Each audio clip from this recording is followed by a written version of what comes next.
Hello everyone, আজকে আমি খুব সুন্দর একটা রেস্টুরেন্টের রিভিউ তুলে ধরবো আপনাদের মাঝে, যাতে আপনাদের উপকার হয়।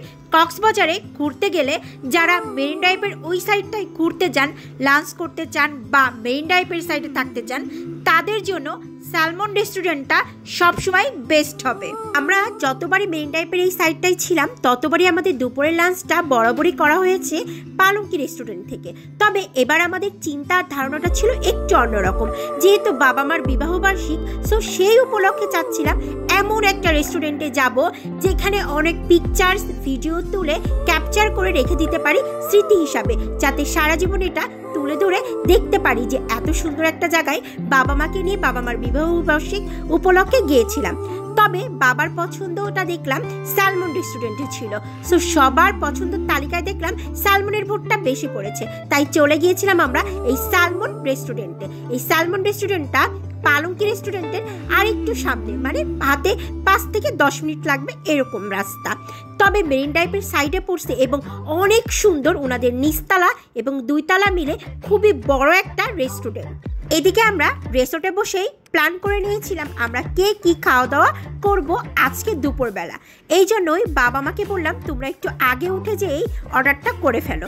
বাবা মা ওইদিকে অর্ডার কমপ্লিট করলো, আর এদিকে আমি দেখতেছিলাম ভিউটা এত সুন্দর, এক পাশে পাহাড় আর এক পাশে সমুদ্র। আমি কিন্তু শাড়ি পরা সিনাই দেখে খুব মিস করতেছিলাম।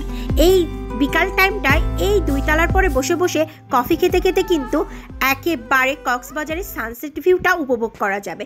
এইদিকে আবার গরম গরম ধোয়া ওঠা ভাত চলে আসলো দুপুরবেলা লাঞ্চে। আমি নিয়ে নিয়েছিলাম একটা প্যাকেজ, সেই প্যাকেজে ছিল চিকেন কারি এবং চিংড়ি মাছ দিয়ে সবজি, সাথে ছিল ডাল। এবং এই যে এই প্যাকেজটাই কিন্তু আপনারা 2 জন আরামসে শেয়ার করে খেতে পারবেন। আমার প্রাইস পড়েছিল 600 টাকা। এখানে বলে রাখা ভালো, হাতে একটু সময় নিয়ে দেন রেস্টুরেন্টে যাবেন, কারণ ওরা 20 থেকে 30 মিনিট সময় নেয়, তারপরে খাবারগুলো কমপ্লিট করে রান্নাবাড়া করে দেন আপনাকে দিবে একদম গরম গরম ধোয়া উঠানো প্রত্যেকটা খাবার।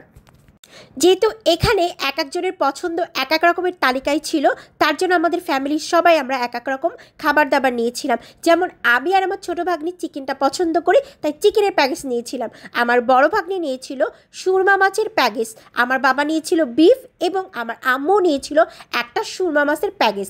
প্রত্যেকটা প্যাকেজের ভিতরে কিন্তু ইনক্লুড ছিল এক এক রকমের খাবার। যেমন আম্মুটা মাছ ভর্তা এবং হচ্ছে আর এক রকমের ভর্তা, বাবারটা বিফ কারিতে ছিল হচ্ছে বিফ সাথে সবজি ডাল, আর আমাদেরটাও ছিল সবজি ডাল। আর মেহজাবিনের স্পেশালি এই মাছের কারিটাতে যখন আমি একগাল খেলাম ওর কাছ থেকে, ওফ, জাস্ট আমি অন্য দেশে হারিয়ে গিয়েছিলাম। খাবারগুলো এত পরিমাণের মজা ছিল, আর পেটে প্রচুর পরিমাণের ক্ষুধা ছিল, এবং প্রত্যেকটা খাবার এত বেশি মজা হয়েছিল যে নেক্সট টাইমে কিন্তু আমরা ভাত এক্সট্রা আবার অর্ডার করে নিয়েছিলাম। যেহেতু বাবা মার ম্যারেজটি উপলক্ষে আসছিলাম, সো বাবা মার পছন্দটাই আমাদের কাছে সবথেকে বেশি ইম্পর্টেন্ট ছিল। তো বাবার এবং আম্মুর অনেক বেশি পছন্দ হয়েছে। ইভেন এখানে আমরা প্রত্যেকটা জায়গায় খুব সুন্দর করে পিকচার্স আর ভিডিও করতে পারছি। এখানে প্রায় 250 জনের অ্যারেঞ্জমেন্টের ব্যবস্থা আছে। আপনারা চাইলে এখানে কেউ এসে বিয়ের প্রোগ্রাম বা বার্থডে প্রোগ্রাম সব কিছুই করতে পারবেন। এটা ছিল ওয়াশরুম, ওনাদের ওয়াশরুমটাও পরিবেশটা খুব নিট অ্যান্ড ক্লিন ছিল। আমার আজকের ব্লগটি এই পর্যন্ত। কি সবাই ভালো থাকবেন এবং সুস্থ থাকবেন। আমার প্রত্যেকটা ভিডিওতে অবশ্যই লাইক কমেন্ট শেয়ার দিয়ে কিন্তু পাশে থাকবেন। আল্লাহ হাফেজ এভরিওয়ান। আজকের ব্লগটি এই পর্যন্ত। কি